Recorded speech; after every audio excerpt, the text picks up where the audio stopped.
turn it over to Tonka. Thanks for joining us today, Tonka. Hello, good afternoon, everyone. Can we just check my audio, please, for a minute? Can somebody let me know if you can hear me? I've been having issues today with audio, so I would like to know if you can hear me either in chat. Oh, okay, Trevor. Thank you, Trevor. All right, so let me start sharing my presentation. Give me just 1 second, please. Okay, why did I lose you? All right. Today, we will talk about, please tell me you are seeing the no grade, yes, please presentation. We see it, Tonka. Thanks. Wonderful, thank you. I'm having all kinds of issues today, good Lord. All right, well, thank you very much for joining me. Today, we will talk about possibility or maybe benefits of including some ungraded informal activities into your courses. And I will also share my personal experience with them as well. So today we will start with some data. We will talk about what problem is this solving, or if there is a problem. And then I will discuss the strategies. Hopefully you will help me discuss that. And then towards the end, I would like to ask for your plan. If you got inspired by anything that you've heard or anything came to your mind that you would like to try, I will definitely would like to hear that. All right, so let's go into the discussion about your opinion overall. What modality do you think has larger dropout rate? What modality do students leave more? Is it face-to-face? Put A in chat, or is it B for online?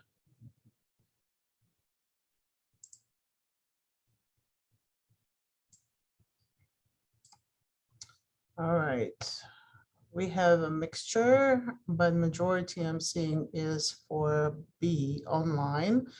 And that is unfortunately correct. So online has higher dropout rate when it comes to students leaving courses. Now, my follow-up question I would like to ask, how much higher? Is it 10, 20, or 30%? A for 30, B for 10, and C for 20. So we're going between A and C. All right, some B. All right, so again, we're all over the board, A, B, and C. So good news, I guess, for all the A's, or all those who answered A, good news is that the dropout rate is 8 to 12. Now that is under regular circumstances. That is not counted the last year and a half of fun that we've had. So regularly speaking, we have around 8 to 12% higher dropout rate in online courses than in in-person courses. Now, I don't think I want to even know what the dropout rate is these days because of the situation that we're in. So bear that in mind as we go forward, speaking about maybe how to help the students stay in the course, stay with the college, and finish up their education. My opinion, and from what I gleaned from research, students stay in courses because they have student support resources, because the instructor is present, and because the course design is high quality. The course is designed really well and meaningfully for the students. So today we will talk about two of those. Well, actually, really all three of those. And I would like to suggest couple activities that I would like for you to think about or maybe consider when designing your courses. Now, what are barriers when it comes to course? Why do students leave a course? Number one, for generally students leaving online courses, online education, is social interaction or lack thereof. So if students feel that they're alone in cyberspace, you are very likely losing them. If students are feeling that nobody else cares, nobody else is there like them, they are very likely to leave your course. Also, if there are administrative barriers, which is if students don't know what to do, if students don't know how to contact the instructor, if students don't know where to find their grades or how to check their progress, they are very likely to leave the course as well. And also there is motivational factor why the students are leaving courses, and that is that has to do with trying to keep up with everything. Is the course presented in a way where I can see the relevance of it to my life? Do I have maybe even any family issues that I need to deal with? And that's why my motivation is kind of lacking there. So we will talk about two of those, specifically social and motivational, or we will try to address two of those. Now, what we will talk about today will not be all inclusive and overarching everything. This is not the session. Today, we will talk about some little tiny pieces that you can add to your teaching that will hopefully help you. I know in June you came here to learn how to design courses. This is, your course is already designed. You already have and developed. You already have the bulk of your course in. You already know what you're doing. What we are talking about here today is just that extra piece, that one little thing that will hopefully keep your students motivated and keep them in the course. So my two major suggestions here are creating polls or using polls, and also creating or using informal discussions. Now, if you don't know how to use polls from technical standpoint in your LMS, there are many free solutions like SurveyMonkey, for example, where you can use, it has limited functionality, but for the use of, or for the purpose of running it in a course, I think is just fine. Many LMSs I know do have polls, so you're able to use them. And informal discussion, again, every LMS has a discussion. It's just a matter of making it ungraded. So let's talk about why I think those things work in course, and why do polls and informal discussions bring your students into the course more often. And here I am borrowing a theory from economics, I believe, and it's called loss leader pricing. So sometimes grocery stores, I'll give you an example. Sometimes grocery stores run this sale on milk, like incredibly inexpensive milk or incredibly inexpensive whatever else is a staple item in a grocery store. And the reason for it is not that they have too much milk many times. The reason for it is they want you in the store. They want you to see that they have this inexpensive milk. You come into the store and guess what's going to happen? You're going to end up with a whole bunch of other things that you were probably not even planning to get. So this is where I'm coming from when I want the students into the course. So my informal discussions, my informal polls are the cheap milk, if you will, right? So this is something that will bring the students into the course. And once they are in the course, I will show you how that influenced my participation where it actually matters, right? Where the grade comes to play. So keep that in mind, just trying to get student into your online course, into that LMS where the course is happening. All right, so one of the polls that you can use is a emotional connectedness sort of a poll. And this is an example that you're seeing. I will read it to you very quickly. This is a jar with some things you might need this week. Pick what you need and keep it with you for the rest of the week. And some of the options are hope, patience, wisdom, strength, love, inspiration, luck, peace, focus, and perseverance. So what is happening here at the beginning of each week or each module, however you structure your course, if you have a poll like that, that lets your students know that you care. Really, the poll takes you maybe 5 minutes to create. However, it has huge return on your investment when it comes to social, emotional connectedness to your students.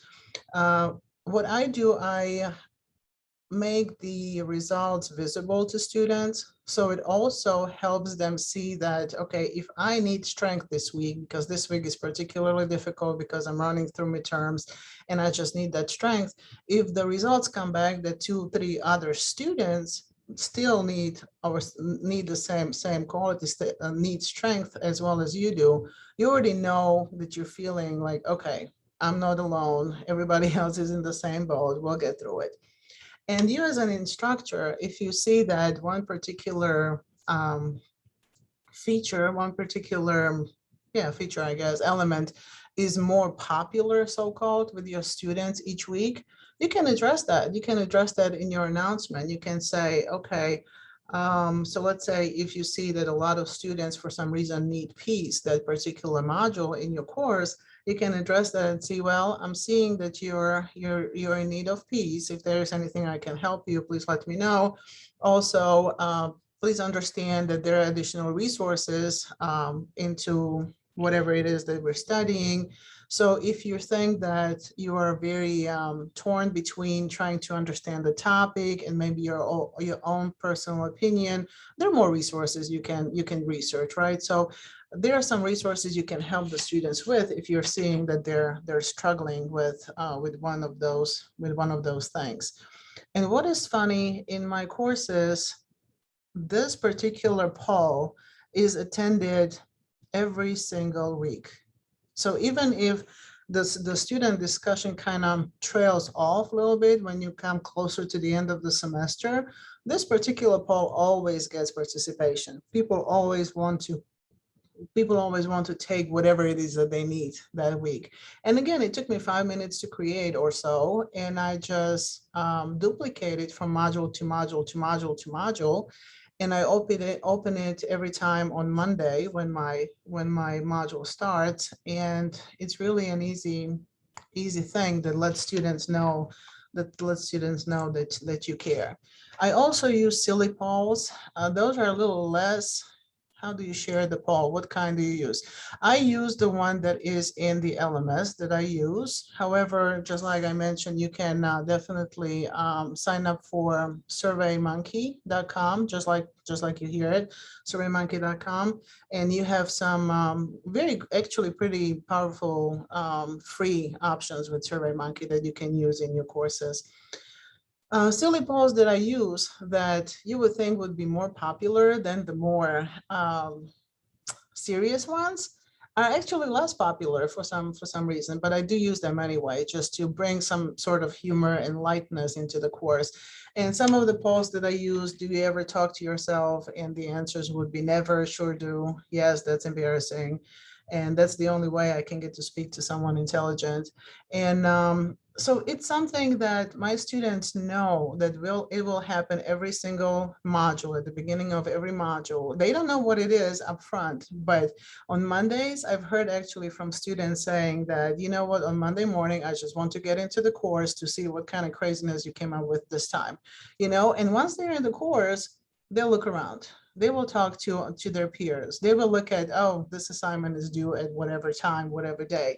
So once they are in the course, they do roam around the online course and look around.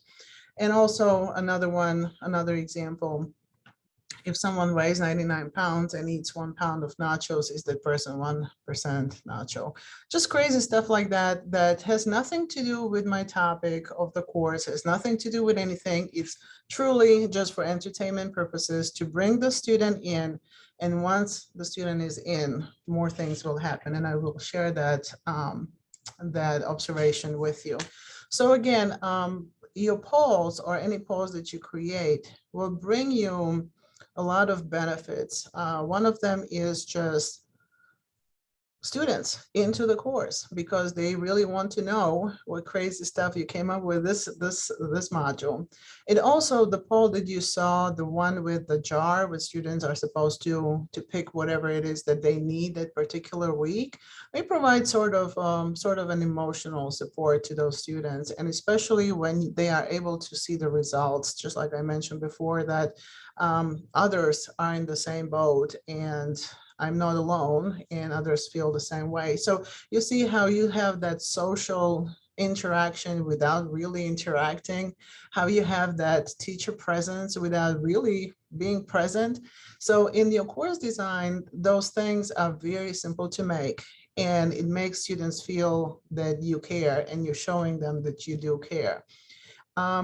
just like I mentioned also before, those polls appear every single module at the beginning of the module, and they're new. So that once the student selects that they need peace for that particular week, next week they can pick something else. And I did play with whether I'm showing the results or not. And with showing results, I'm getting better responses from students. Responses meaning at the end of the semester, when students tell me what they liked, what they did not like, if there is any activity that I get feedback on from students, is that particular poll that you saw, the jar. And most comments I get when I do share results with students. So after they post, I set it so that the results are visible to others. So students do appreciate it. They do feel that they're not alone. They do feel that you as an instructor care. And again, it took me 5 minutes to create and duplicate. So really easy thing to, or really easy thing to do. Do you, now I stop here for a second. Do you use polls in your courses? Anything similar? Maybe you may have it as a quiz. Maybe you may have it as a discussion. Do you use informal? And of course, it goes without saying, this is not graded. Do you use anything like that? Emojis? Okay. Is anybody, how are you feeling? Okay.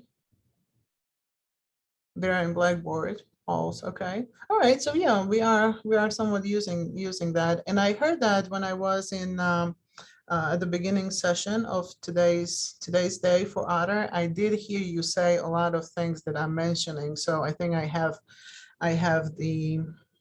some sort of an approval from you, because I did hear you mention a lot of those. After a test to see how they felt about it. Okay. Hand raising, Q&As, informal posts, polls. How do you feel about writing a narrative? Okay. Okay, so yeah, we are using those. What I like about these things is that they're not topic related. So they don't feel like a chore. They don't feel like, oh, this poll, I have to take it. It's purely fun. And that's I think that is the drawing element of them, that there's just nothing but fun. And when you come into the course for the fun, you stay for the serious as well. That's what I found out. Okay, somebody's using poll everywhere for formative assessment. Polls in virtual video classes, but not online asynchronous. Okay. All right, very good. Very good. Okay. Sometimes what I do, I'll just go online and just Google a funny poll and just, adjust it to my course a little bit. So with the take what you want jar, it's funny, I didn't come up with, well, I did and I didn't at the same time. I heard somewhere in the news that there was a minister at a college somewhere. And if you remember growing up when, or even now, I guess, when you have paper ad, and then you're selling your car, and then you have the little tiny pieces of paper that somebody can tear off if they're interested. So that's what he did, that minister, that's what he did in the time of midterms and finals. He posted that on the board at the college saying, hey, I know you're having it tough right now because you're studying for midterm. Here, take peace, take strength, take whatever you want to take. And the students then would take the little pieces of paper. And when I heard that, I'm thinking, you know what, there is a way to duplicate that in online. And truly and honestly, for last maybe 5-6 years, I have been using that in every single course that I am teaching. And again, if I ever hear any comment about any activity, it's that one that is not graded, it's not formal, yet it's very impactful for my students. All right, so let's move from polls to informal discussions. Now, those discussions that I'll be talking about are those that are not graded. Those are not where you're asking about the subject of your course. Those are just chit chat.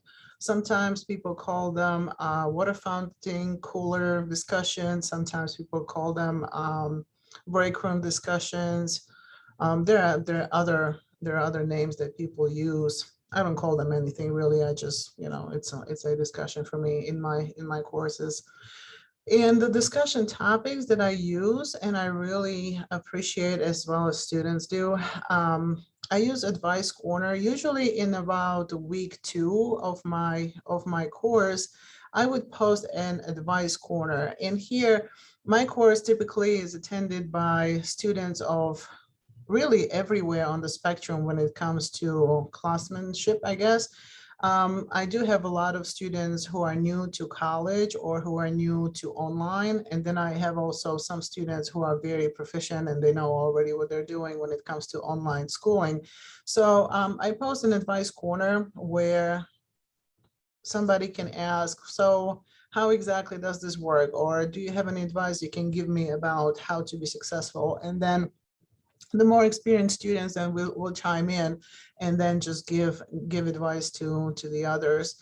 And I happen to have a lot of parents, so I do get a lot of good tips from the students with children, how to manage home life with work life with school life as well. So it's very it can be very beneficial to students. And again, it cost me 5 minutes to create, and I sometimes I go in there, sometimes I don't, and I let the students know that this is for you. So this is like when you come into an in-person class and before the teacher starts the class, you talk about what you did yesterday, or oh, you cannot imagine what my kid did whatever day, and what did you cook, just real chit chat, informal chit chat before the course starts. That is very has very good potential um, to build community or sense of belonging to that course. And once the students feel that they belong, and once the students feel that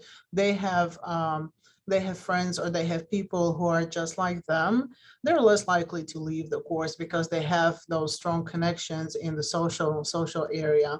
So online courses, just like in-person courses, do not and should not only contain the academic stuff. Of course, they have to, but to build that outside of academic stuff, you have to actually physically create things, especially with online courses. You have to be mindful that students are not just machines who learn. Students are actually people, and as people, we have issues, we have problems, we have feelings, we have all things that if you let them share, you will definitely get further when it comes to connectedness and when it comes to teaching presence in your course as well, or social presence rather.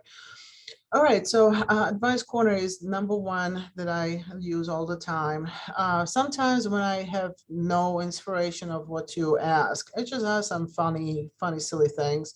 What is your movie situation? I know we're all busy. When was the last time you saw a movie? What the movie was? And again, students connect over the type of movies they like. In the middle of the semester, I use a how is your learning going discussion. And that one I'm very adamant about, because if anybody is struggling in a way that I did not see so far or I did not see yet, they have a chance to tell me. And of course, I always give them option to private message me if it's a sensitive situation. And if you are not comfortable with sharing that with others, please private message me. But otherwise, how are you doing? How are you doing in this course? Do you know where to find grades? Are you happy with how much effort you put in your learning? Are you happy with the grade you're getting? And here I make sure that I do not say that if you tell me you're not happy, I will give you a better grade. Here, I always make sure that students understand the grade you get is direct outcome of your effort. It's not anything that has to do with me. We have rubrics, we have very objective grading systems. So here I want to make sure the students understand it's on them. So are you happy with how much effort you put into it? If you are not getting good grades, do you know what to do to get better grades? If you are getting good grades, do you know why? It's very important for them to know why as well, so that they can continue on the path of good grades and learning the way they want to be learning. So always check in. And again, everything is not graded because that's the whole point of it, to be very stakes free and very fear free. So just check in. Many times they tell each other even, so hey, I saw that you don't know how to find the feedback that instructor leaves. You need to go X, Y, and Z and just, find it that way. So they again build their community and connectedness to each other outside of also being connected to you, because you're the one who is running the discussion. So very, very useful. And again, towards the end of the course, when they're more gearing towards their final papers and their final exams overall, I just have something very lighthearted. Is there anything funny that happened to you lately? Or what I also have that students seem to like is gratitude wall, which is just, hey, we're at the end of this course. Tell me what you're grateful for. And not only that, tell me a person you're grateful for. And not only that, tell that person that you're grateful for them. So we had some fun exchanges there, and students do come back telling me that, you know what, cousin of mine took care of my children while I was preparing for exam, and I'm very grateful for her. Well, then I chime back in, hey, did you let her know? Oh, no, I forgot. So let me do that. And they come back with what the cousin said. So it's really, it's incredibly human. It's incredibly human for you as an instructor in especially online courses to show your students that you care, to show your students that you're human and that they're human and you appreciate them as human, not only as students.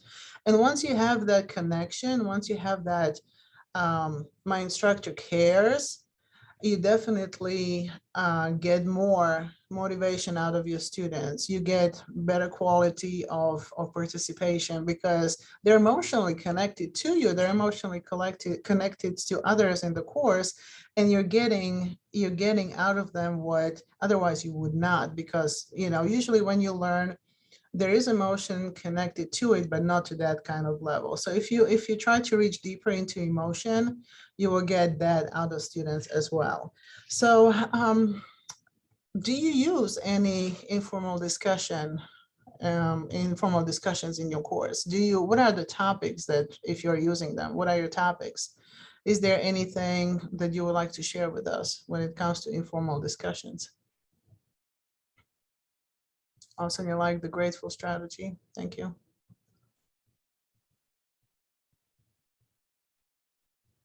I do notice a lot of instructors think it's silly, and actually I did too.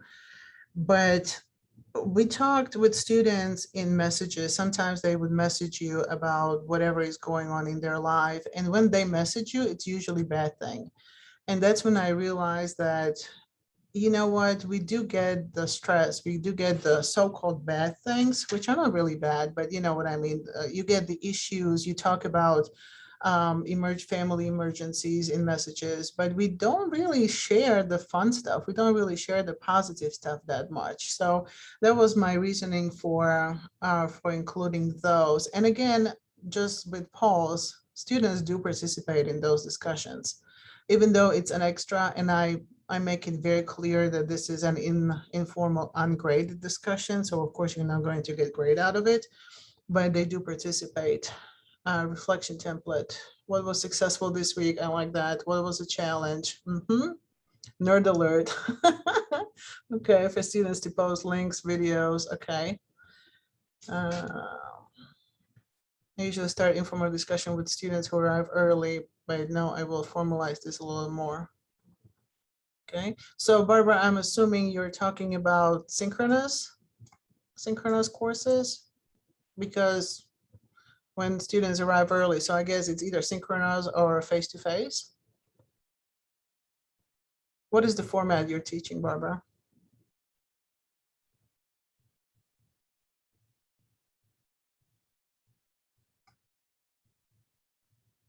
You can either put it in chat, or if you want to, you can grab mic.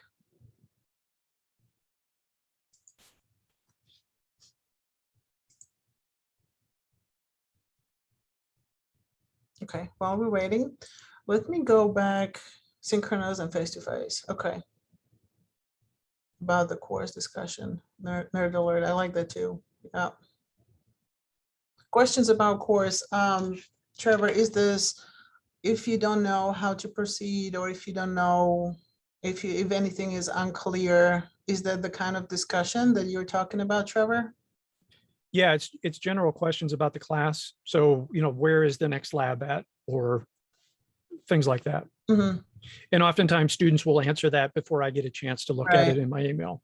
Right, right. Yeah, I have the same experience. Yes. Yeah, I think it's that is very helpful. Something where that is not structured and they can ask whatever they need to ask. Absolutely. Ask people to share their favorite part of the asynchronous activities at the start of the synchronous. Asynchronous. Oh, okay. I like that. I like that. All right. So let's go back to maybe talking about some benefits for or of those informal discussion. Again, in online course, you want to start with a bang. That's why I'm using the polls. That's why, and the polls are up top when it comes to ordering activities. The polls are first because, again, I want them not to miss it. I want them right when they get into the course. That's where that is. So you want activity early on so that they get in the pattern of getting into the course early on and dealing with the content and dealing with whatever else that is in the course. So if you have something very low stakes / no stakes, informal discussion, ungraded. So if they post or if they don't, doesn't really make a difference.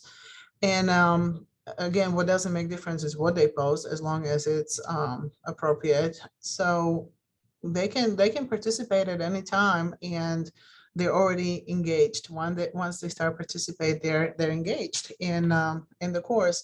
And again, their social interaction that they're building are going to help them throughout the course as well as outside. Many times the students progress from course to course together, and once they build community, they're probably more likely to build study groups. They're more likely to study together, to work on projects together, to get inspired by each other. So you definitely want that. You definitely want the social aspect of life in your course as well as your academic. All right, so let's talk about my experience, my personal experience with this. So I looked at two courses. The course 1 was a 2-credit course, and the course 2 was a 4-credit course. And I compared the discussion posts in graded discussion. Now here, I'm not talking about my informal discussions anymore. I'm talking about those posts that actually count towards the grade, which is in the graded discussion. So I looked at the courses where I only had the discussion. I always had the informal discussions, always had informal discussions. I never had course without those. So, well, I did, but I was not able to get data from that. So I looked at the course with discussions only versus a course where I used the informal discussions as well as polls. And what I saw was 20% increase in the number of discussion posts in graded discussion. So remember how I told you, you get to the store for the milk and you end up buying half of the store because you just in the store at that moment. That's exactly what happened in my course. So when I added when I had the informal discussions as well as the polls, the informal polls, my participation in graded discussion raised by 20%. In the 4-credit course, the situation was a little bit different. We were able to check between the courses with nothing in them, no informal anything. Everything was very academic. Everything was very subject matter oriented, but we added discussions and polls, and the participation in graded discussions, in those that were counting towards the final grade, that participation increased by 30%. So I can take 20 or 30% increase any time of the day. So it does, the theory that I came into it with actually does work for me or for my courses. So when I add the ungraded stuff, people stay. And once they're in, they participate with each other. The discussion participation in graded discussion increases.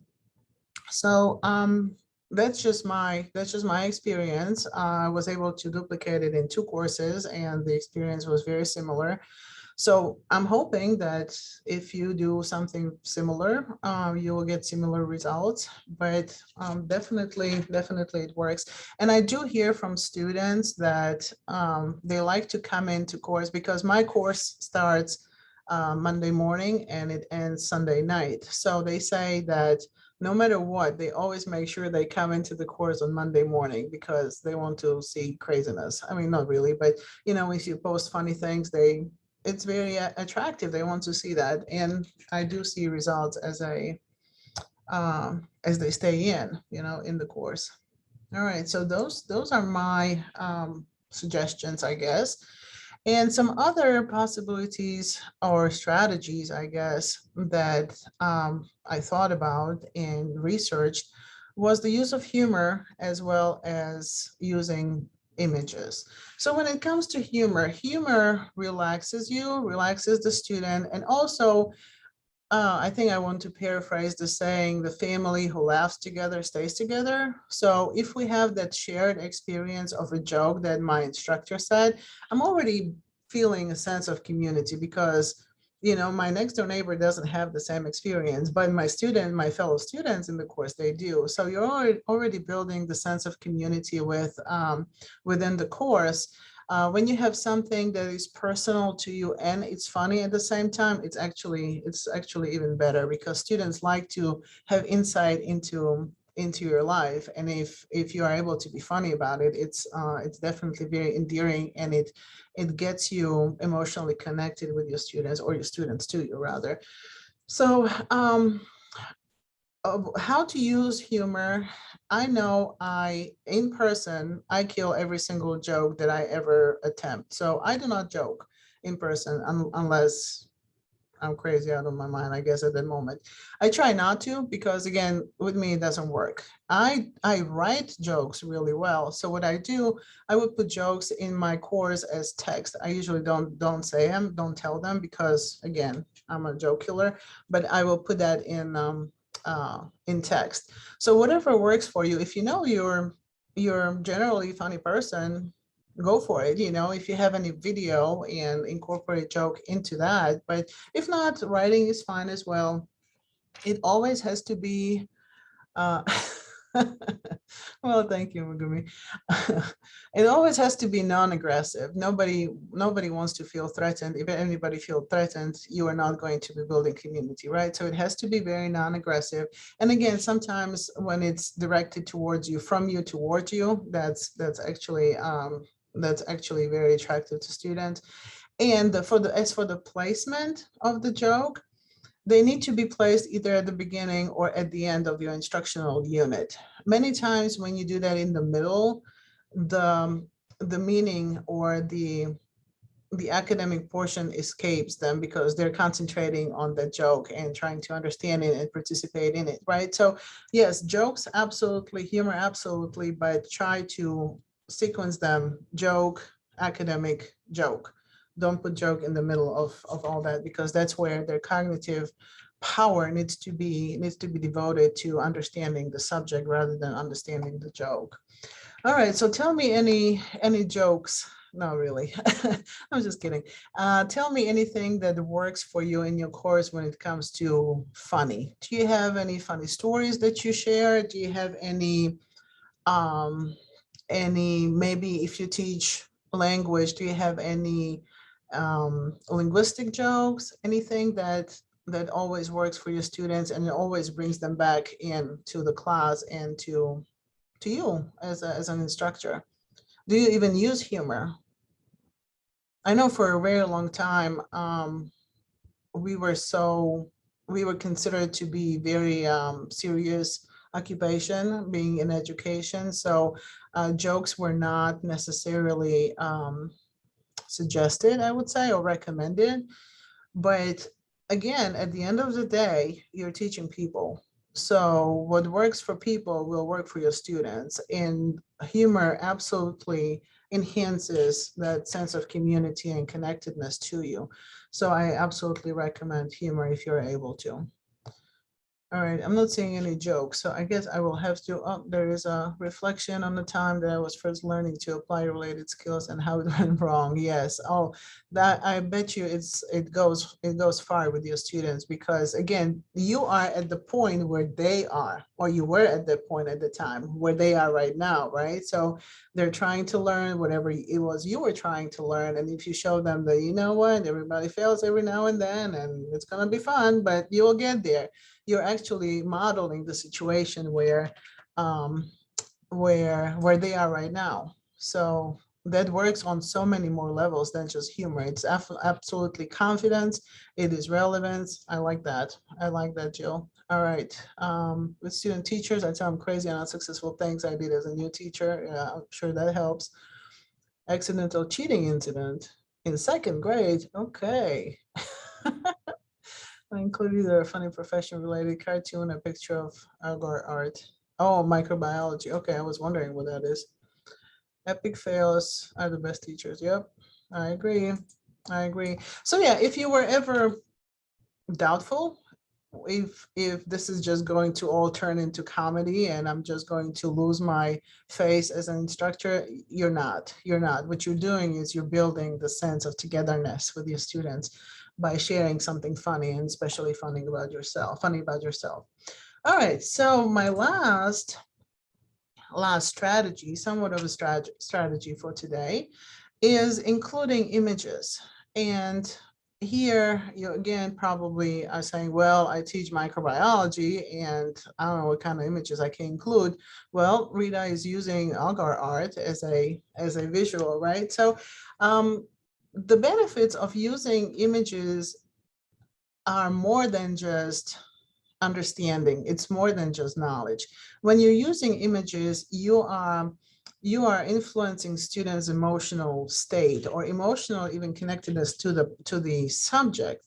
So using images, I highly recommend, cannot recommend enough, because it makes students, research does show that it makes you, not only students, but any person feel more positive. Well, of course, you have to know what images to use. You can just I have an example somewhere, image of I presented only one time. It was so funny. I presented an image of a garage that was, everything was everywhere. And one lady told me that she's getting anxiety attack just looking at it, So you of course you have to consider what images they are. But images I absolutely recommend, because again, of that emotional value that they bring to your student. And also they help with recollection. They help with understanding. They help with just trying to figure out whatever it is that we're doing here in the course. And again, research shows that concepts that are learned through using those images, people remember better than just learning them through words. So adding images is not only emotional, does not only give you emotional extra value, it also gives you cognitive value, because the students do learn better with images.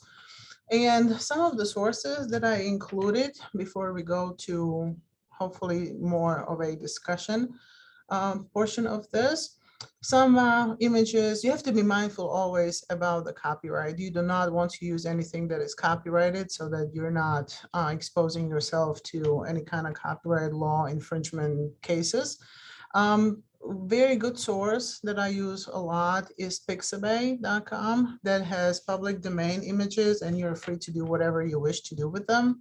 Another good source is Flickr. However, those have varying licenses, so you always have to make sure that the license, copyright license on the image you want to use is such that you are not stealing something from somebody, which is easy to do on interwebs these days.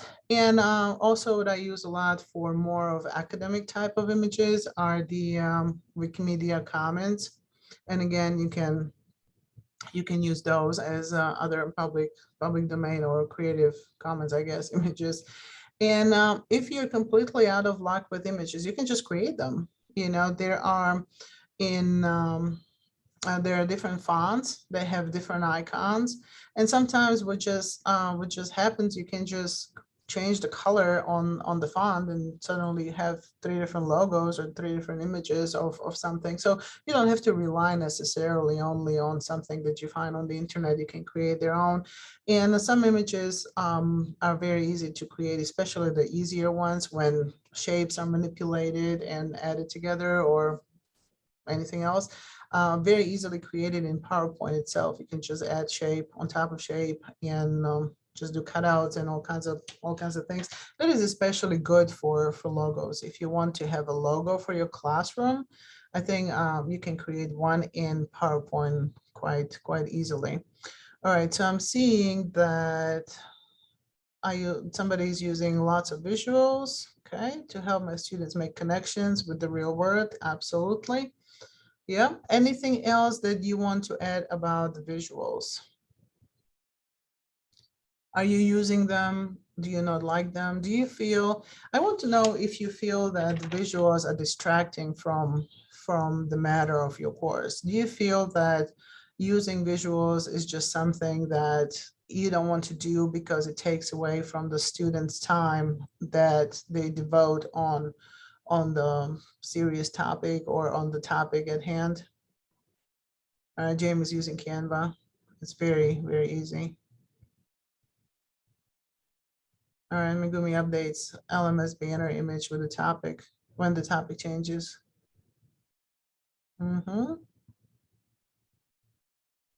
Okay, Jim is not using images at all because of the accessibility.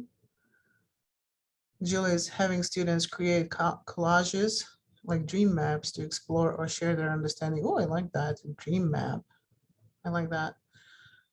Flow charts, okay. If their images are relevant, okay. I think the visuals must add an additional layer of meaning, okay. Images often convey relations to words, don't quite capture.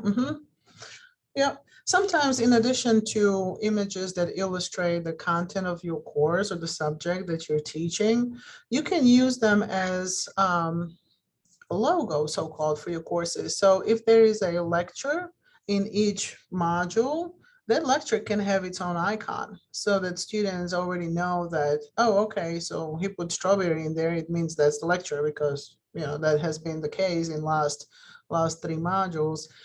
So outside of just illustrating, you can use imagery as just plain navigation for students. I'm using them to help students with disability. Oh, okay, Jim, I misunderstood you. I apologize. Okay, got it. All right, very good. So now I would like for you, let me first summarize before I ask you this question. Branding, right? Very effective way of reducing cognitive load. Yeah, absolutely. We're on the same page, Dave. All right, so we talked about including polls. Everything that we talked about today is not graded, so students do not get any sort of score for it. So we were talking about polls. We were talking about the more emotional one, where students were asked what they need that particular week, and we were talking about silly polls. Then we were talking about informal discussions, where we ask students anything under the sun and everything. Then we talk about using humor. And then we also talked about using images. So I would like for you to share first just a couple words that you are leaving here with. Something that stood out in your mind, something that you will probably research some more and think about how you will incorporate that in your course. Just give me a couple words. You don't have to write the whole sentences, just a couple words. What do you think was something that you're leaving with? Pixabay. Okay, I love Pixabay. Polls. What do you need this week? Okay, love the poll. All right. Poll, silly polls. Pixabay. All right. Poll. Oh, everybody's loving poll. I love that. Impact on motivation, engagement, or academic. Oh, absolutely. Oh, the jar, informal posts, showing concern, the jar. Yeah, you're like my students. They like that too. Using the first part of class for okay, the jar. Okay. All right, very good. Well, thank you very much. I would like final parting words. I would like for you to tell me what I missed, some strategies or activities that you can think of that will help the students in the ungraded informal world to feel better about their studying, to feel more connected to their peers, and hopefully to be more motivated to study.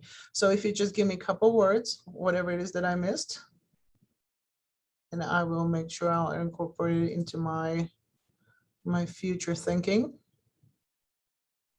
Share quotes. Okay, I like that, Lisa.